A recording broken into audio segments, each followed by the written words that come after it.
When you look around, do you see people that are noble and virtuous and have their lives like really structured in a cohesive way, and they do their priorities, and they, it's not how I live my life. I don't know about you. I'm pretty much ruled by these multitudinous desires that I have. I've had a taste of these luxuries, I'm getting nice hits of dopamine and serotonin whenever I play a YouTube video, right? Whenever I'm scrolling, whatever it is. These luxuries, this wealth, overindulging in them, you may argue has caused society to degenerate morally in a certain sense. Does anybody agree with that? I mean, you'll hear your parents say, when I was a kid, there wasn't crime like there is now, or whatever. I'm not saying, crime is necessarily linked to this, but you certainly hear anecdotes about this kind of stuff, right, from people who are older than you. So maybe Plato's onto something here, I'm not sure. In any case, once somebody has embodied a democratic constitution for a certain degree for a long time, once a society has become a democracy and has been one for a long time, the chaos and madness of society ends up producing a tyranny.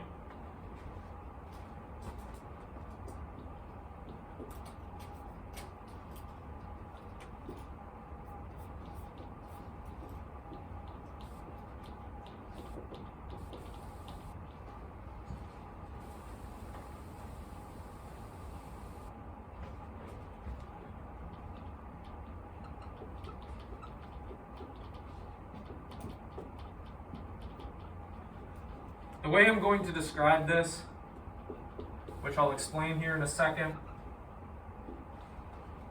is it produces a certain kind of Luciferian egoism.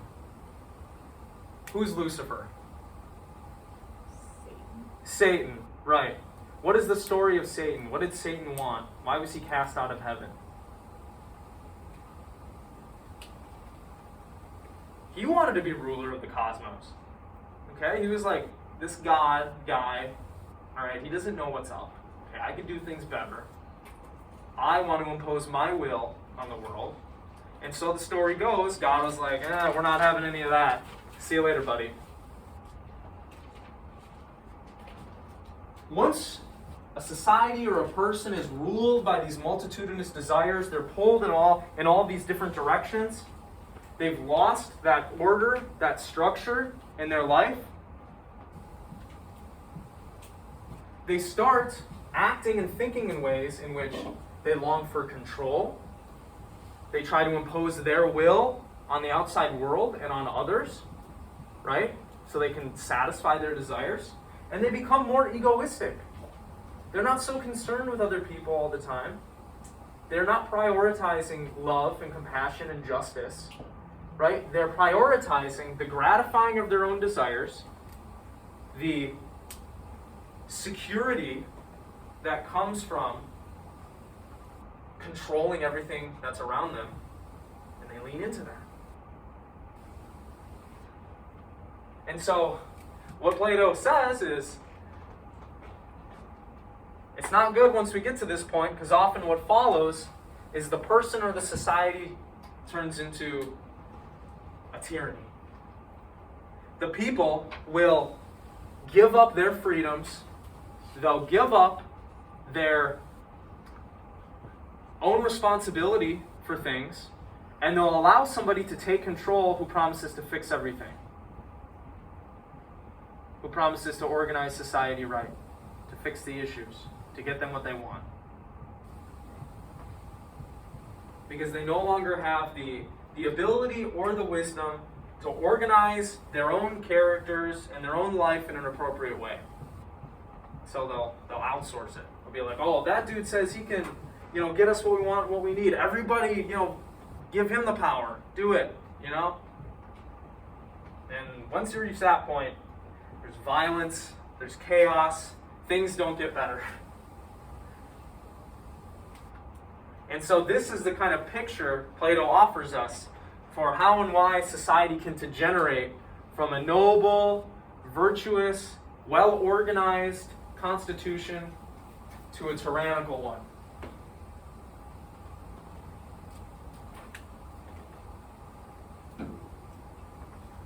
What do you think? Is he onto something? Is he kind of being extra? I don't know. Yeah, he's being extra? I think so, yeah. Okay. Does anybody agree with any of what, I mean, there's a lot going on here, right? This is a very simplistic picture of what he describes in this chapter. Does he get anything right? I think education's important. I mean, I agree with him there. Education seems important, right? I would agree with that. Yeah. Anybody else have any thoughts about this? You're just like, I don't really give a shit about this.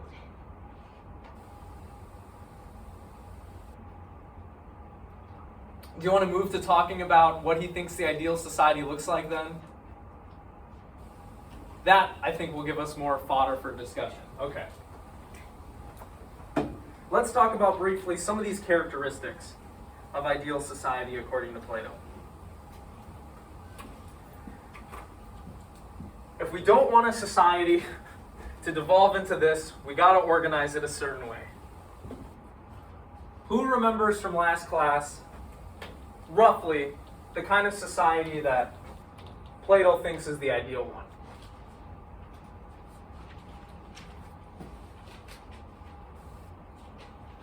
Yeah. It's like a three-class society, and it's ruled by the philosopher king. Right. It's based on reason and education. Right. Right. Good. I would just add philosopher kings. So there's not just one person who's ruling at the top. This isn't a monarchy. Plato thinks a monarchy ain't going to be good because a monarchy doesn't allow sufficiently for a dialectic to occur. So we're going to have I don't know, maybe 7 philosopher kings, a council that rules. I don't know if he puts a specific number on it, I can't remember. But he's going to argue for a hierarchically organized society that is basically a 3-class system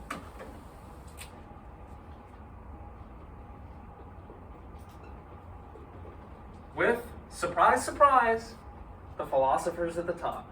Right?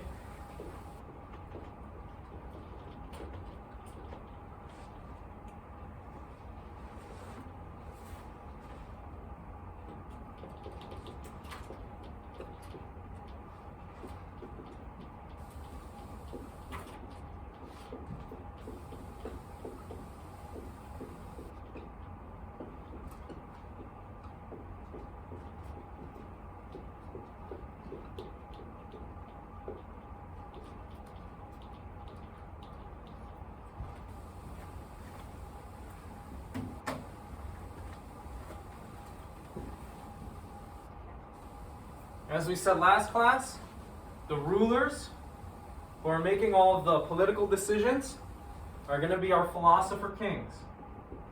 They have the power. And like I said last time, I used the phrase philosopher kings, but Plato, during this time, progressive for a lot of Greek dudes. So he's like, obviously women can be philosopher kings too, because this is about the mind. Anybody technically can sharpen their mind and their logic and their reasoning skills. It has nothing to do with biology or whatever.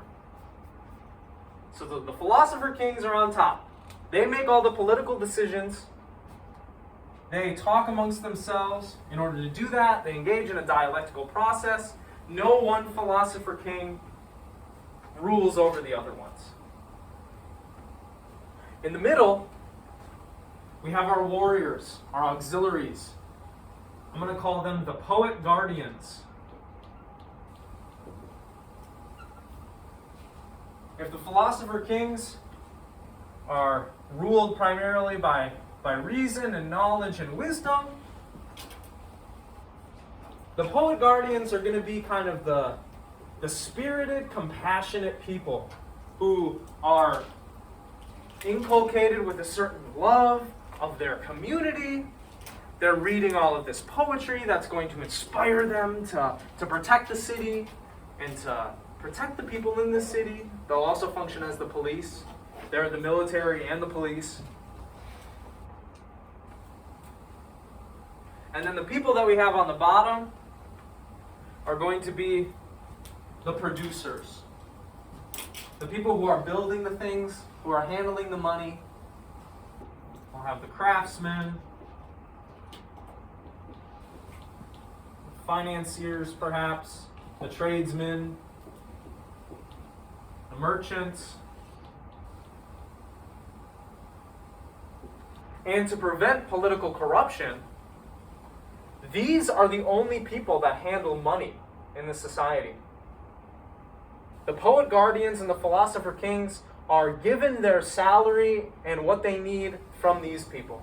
The people who are actually doing the bulk of the work, keeping the sewers clean, keeping the trade going with other countries, building the houses, preparing the roads. They're the ones that actually handle the money.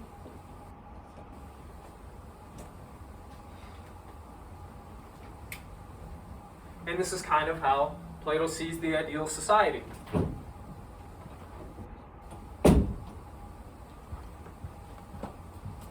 Politically, and this is interesting,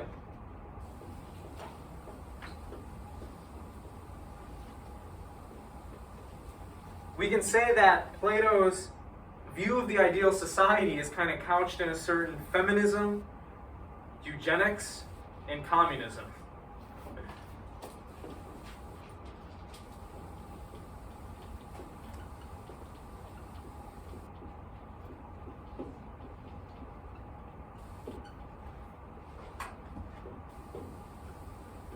It's feminist because, again, he says women can be philosopher kings, and there will be women warriors and women producers and women philosopher kings. Although he's not, as feminist as we are today, he's probably going to, advocate also for some sort of picture of traditional gender roles.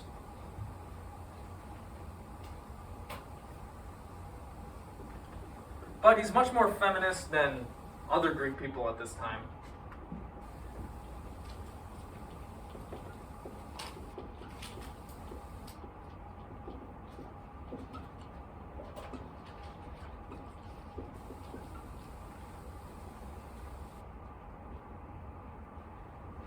By and large, men and women are going to be on equal footing.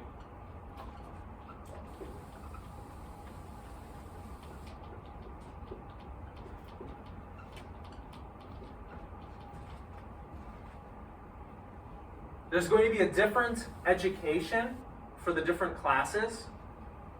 And there's also going to be censorship of information, too. This isn't a democracy, okay? People don't get to know everything, Plato thinks. Because if these people down here knew the truth, they might start to resent their position and resent being put there, and then society falls apart. So he even, in this book, develops some sort of mythology that he says that we can give these people that justifies the reason why they're at the bottom of the social hierarchy.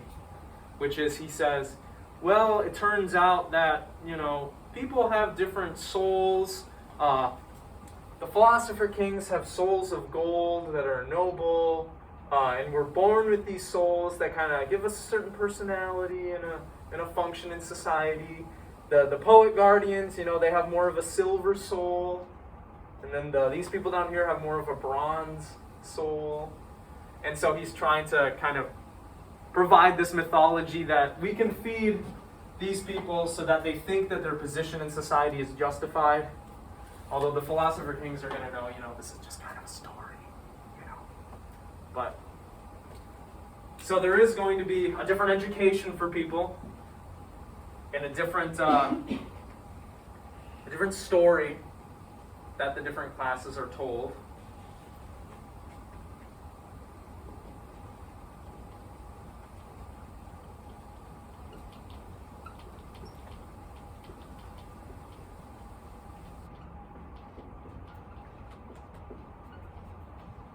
But in order to instill in this society a love for community, to keep people all valuing each other and fighting for the community, he's going to say, we're not going to have individual families anymore. We're not going to have private property anymore. Everything is going to be owned together. And the community is going to share sexual partners and raise the children together.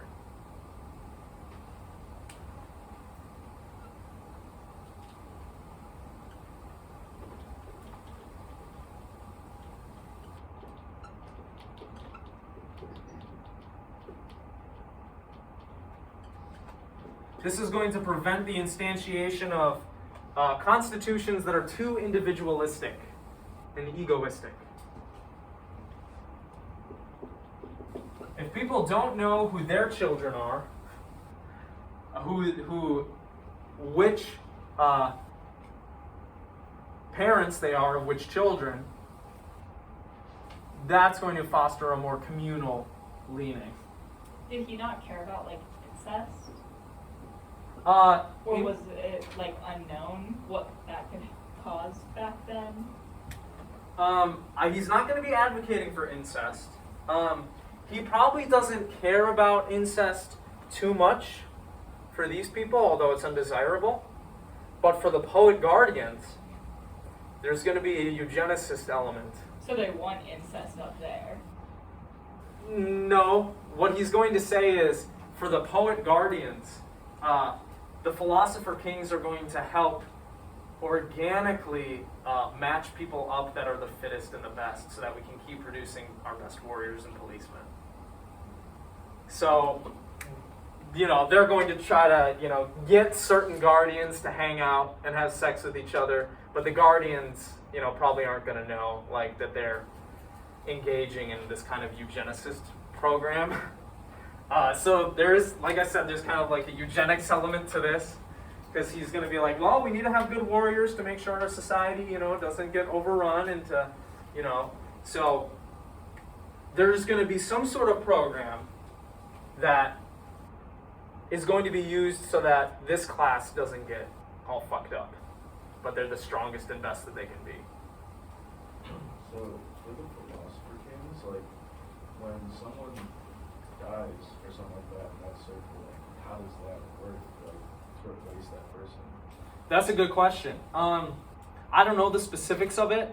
Presumably the Council of Philosopher Kings will decide the next one or something like that based on aptitude and merit and stuff. Something like that. Well, I mean, The people are not gonna vote him in or her in, probably. yeah, but like if you like pull someone from like the proletariats or that lower class, and then they kind of realize like, hey, I was being lied to about this my whole life, like doesn't that cause like tyranny or something?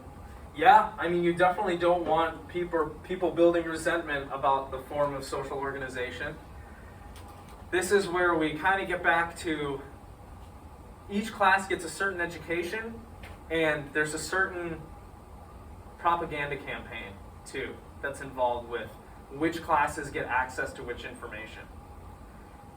Plato makes a big point that these poet guardians are not going to be able to read all of the literature. They're only going to be given special literature, special stories and special myths that's going to push them kind of in the right direction.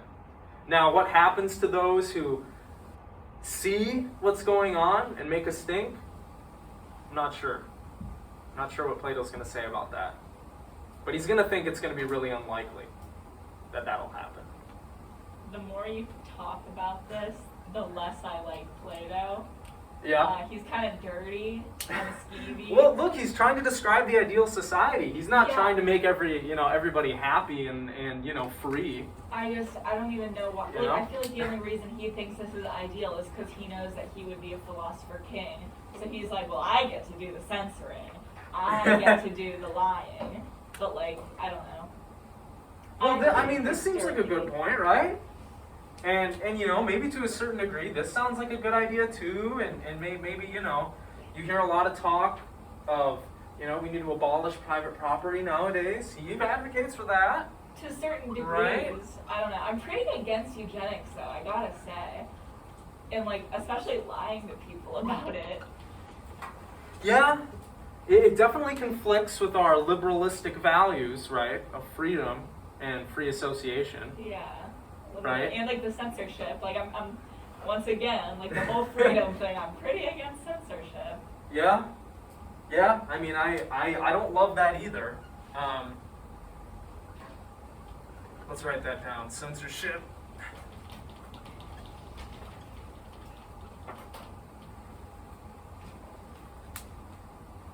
Yeah. Doesn't sound great. You know, I'm an advocate for, you know, information generally. But think about it like this too. Everybody has access to the entire history of human knowledge basically right now. Is that information actually helping the majority of people in our democratic society? No, but it's good to have the option to use it because It if is. you like I don't know, banning books. Like I know like I don't know, there used to be a lot of books that they like wanted to ban. And like even if I'm personally not gonna read those, even if I did read those and I don't really get much out of it, like what's the point of banning them? Like it just takes away our freedoms. Right. And I don't know. I don't know. I think censorship is wrong. I also think, you know, there's a dangerous element to it. I'm all Yeah. for open and honest conversation, access to information for everyone. Especially like in this scenario when it's like, okay, this top we get the information, but the people down here don't. It's not even like it's like a universal thing. Like, oh, Yeah. nobody has access to information. Just we do. Like Yeah. the people who run society. Right. Well, they're That's the only dangerous. ones that need to know, right? Well, I don't know. I don't think that matters. This is, yeah, I mean, it's a problem that people in society have been talking about for a long time because there are definitely a lot of things that our government keeps from us, right? Yeah. And that's true of every society, although I wish it weren't so.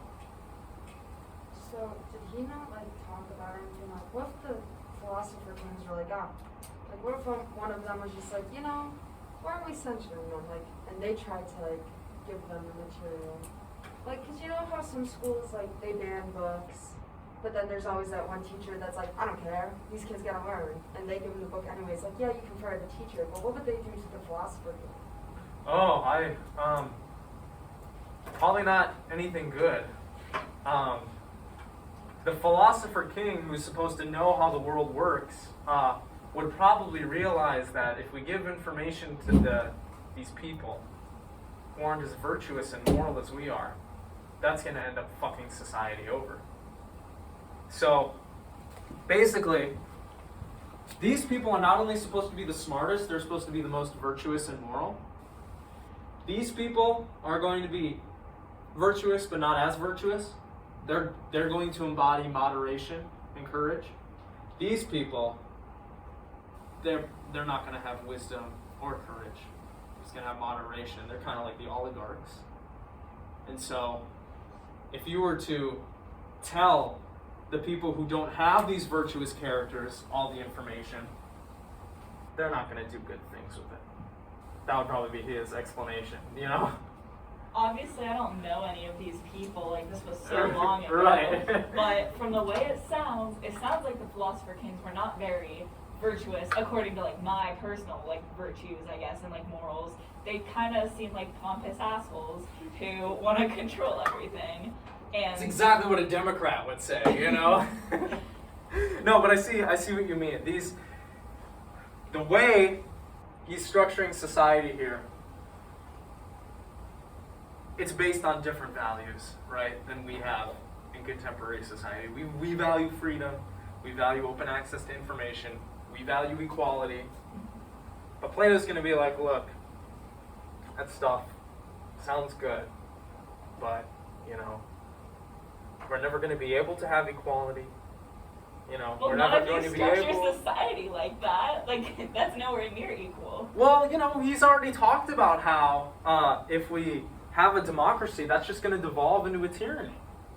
Because nobody is going to be virtuous. Like, they're going to be pulled this way and that by their desires. They're not going to have the proper constitution of character. So practically, we need to organize society in a hierarchical fashion with censorship of information, but yeah, I see. I get it. I just also think this wouldn't work out because, like, you can think that these tiers will just stay themselves, but people are still gonna, like, these people are still gonna, like, ask questions and become curious and, like, try to move up on the chain. And if the philosopher king's trying to keep people where they are, it's just gonna promote, like, people are gonna start fighting, or people are just, or greed at that point. Like, greed will still play a factor in something. Like, there's gonna be, like, evil somewhere in it. Like, I just don't feel like this three-tier thing, it would fall apart. Like, it's just kind of stupid. So there's a big part of me that thinks that. But then I also think if society, if we organize it like this, is doomed to fall apart, are we just like, it's always an inevitability that society is going to become shit? You know? What did Thomas Jefferson say? This is kind of a violent take, but he said occasionally the tree of liberty needs to be watered with the blood of tyrants and patriots. Right? According to the Founding Fathers, the primary reason why we have the Second Amendment is so we can take out the tyrants when they arise, because societies are always going to devolve into chaos and tyranny. So if that's a problem that we have to, I don't know, is it an inevitability? You know? Like, is society inevitably always going to devolve no matter how perfect it is at the start? Is utopia possible? Where everything's good for forever? I don't think utopia is possible, but I don't think that it's like definite that a society will fall apart, but people are always going to be people, and like you said, why democracy is going to fail is because everyone's pulling it in different ways, like nobody's ever going to agree on anything. But once again, I don't think the answer to that, like, oh, society is inevitably going to like fall apart, like I don't think that's it. Like, I don't know. Do you have an alternative picture? I think that my personal opinion would be that democracy is probably the best way to run a society. And, like, I don't know. I believe in equality and freedom because I'm, like, this weird loudmouth American and stuff. But, like, yeah, I don't know. No, I get it. But even democracy is, like, barely possible. Like, I don't know, the United States is supposed to be one, but I honestly look at our society more as an oligarchy because money is just so powerful, and like, yeah, I don't know. If you've spent any time reading political philosophy that's on the right, and by on the right I don't mean, you know, like neo-Nazi stuff or anything like that, but like actually right political thinkers, like Carlyle and Mencius Moldbug, for example, they have this idea that it doesn't matter what society it is, empirically there is always an oligarchy. Even in a democracy. And that is what we have, right? Yeah. It's like the corporations and the politicians that are in bed with the corporations are the ones that are basically deciding how things go, right? Even though we have this illusion that our vote kind of matters in a way. I don't know, maybe that is further than you would say, but if it's true, if the iron law of oligarchy is true, there's always an oligarchy in every political system, then maybe this seems practically necessary. Even if, you know, we want to live up to those democratic ideals of freedom and information and stuff. So, you know, I feel like he's got some good things in there. You know, I like women and men being on equal footing. I'm a fan. Sounds good, yeah. I feel like if we started, like right now, we're criticizing this based on the fact that, you know, we've all grown up in this democracy. We've seen how other ways work. Like, we can look at, I mean, like Russia right now. Like, obviously we're not going to be like, oh, yep, they're doing great, you know. So, but I feel like if we started from, like, absolute zero, and it was just like, oh, a bunch of people just popped up, and now this is how they've fallen, and I feel like it would work for a little bit. But I do think that every, like, society is just going to burn at one point, because people suck. Yeah, well, you know, maybe the one thing that I think we can agree with Plato on is intellectual and moral education is very important, right? I personally think that when he says, if you don't have good people in a society, your society isn't going to be good, that he's right about that. You know, education, it does seem to be very important. And, you know, not just education, like, you know, book learning, but teaching people how to be good is important. You know? I feel like he's not doing that. He's like, we're good because we're on top, but those poet guardians who gotta hide things from them because they're not good. Oh. If they got the information, then things would go bad. Well, it's supposed to be the other way. It's supposed to be they're on top because they're good. Yeah. But it may come across, you know, that he's like, you know, biased and he's like, I got it going on and, you know, I would be, you know, a good ruler or whatever. But like I said, I think I have a lot against Plato now, so I think I'm gonna be pretty critical of this from now on. Okay. But well, that's all right. The important thing is that you get access to these views. You know, that you expand your horizon in this way. But that's because I value information. You know, and I have a democratic constitution, I suppose. But I want to talk about just a few more points before we end here. We got a few minutes. We don't have very much time. I just want to talk briefly about some of the literary devices, because we haven't talked about that yet. One of the really cool things about this book is that all of the key characters represent one of these constitutions. Socrates is supposed to represent the philosopher king. And if you read carefully the first page of the first book, we see so many interesting literary devices pop up. The first sentence says, from Socrates' point of view, I went down to Piraeus to engage in these rituals and things. That first sentence is loaded with symbolic meaning. This idea of going down and coming back up is related to this idea that the philosopher who spends time in the clouds, abstracting and engaging in the realm of the forms by doing reflection and like thinking on stuff and thinking about eternal truths, comes down into the world and engages with like real life matters. When Socrates and Glaucon, who is supposed to represent the Timocrat, gets down and on the first page to this city, they're accosted by this guy to have a conversation. This guy has a democratic character, and he actually ends up saying to them, well, look at all of us. He's got a group of guys with him. He's like, look at all of us here. Like, you're not going to be able to leave. Like, we're going to stop you from leaving. Obvious symbolism there implying that the majority in a democracy rules over the minority, right? But what's very interesting, too, is after Plato lays all this stuff out in this book, the people's characters are actually changed because of the Constitution, or because of the content, the philosophy. They all go up a level, which is really cool. And you see that in their actions. Glaucon, who's the Timocrat, becomes more aristocratic-like and more noble. Adiamentus, who is oligarchical and is focused on money, becomes more timocratic and more brave. It's very cool. There's this idea present throughout that ignorance produces vice. That's an important theme. I think that's something that a lot of us can agree with in large part, right? We've just been having this conversation about access to information. And there's also this extremely important point that I think has a lot to say about where we're at in our cultural moment right now, which is logos and mythos are needed for a functional society.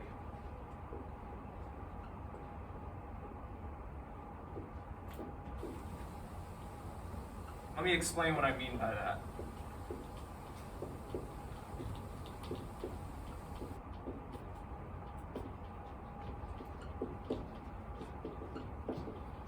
This word logos is a Greek word that means reason. It's like the organizing principle of a system. It's associated with all of these different things. Logic, we get the word logic from logos. Rationality is associated with logos. Not only is logos necessary for a functional society, people need to be able to think, people need to be able to reflect, use rationality and logic. Mythos is incredibly important for a society too. What word do you see in here? Myth, right. It's associated with myth, with stories, the stories we tell ourselves, the narratives that we tell ourselves. Whether you realize it or not, so much of how you think and act are directly influenced by the images that you feed yourself. The digital content that you consume, the TikToks you watch, the things that you see when you're scrolling. The story that you tell yourself about yourself and your own society has a heavy impact on you, right? If you're a psychology major, you hear all this discussion about how bad negative self-talk is, right? That's a kind of mythos. That's a story that you're telling yourself. And the story that you tell yourself about the way society works, whether or not it's good or bad, also has a huge impact on you and the other people in society. So, as you go through this weekend, think to yourself, am I feeding myself images and stories that are making myself stronger and wiser? Or am I feeding myself images and stories that are making myself weaker and meaner? It's something that we don't reflect on enough in this age of consumption that we live in. All right. Read the assignment for Monday, which is going to provide a particular mythos of the kind of constitution that we have in our age of production and consumption by Eric Fromm. As always, if you have any questions or concerns, don't hesitate to email me, okay? Thank you, everyone.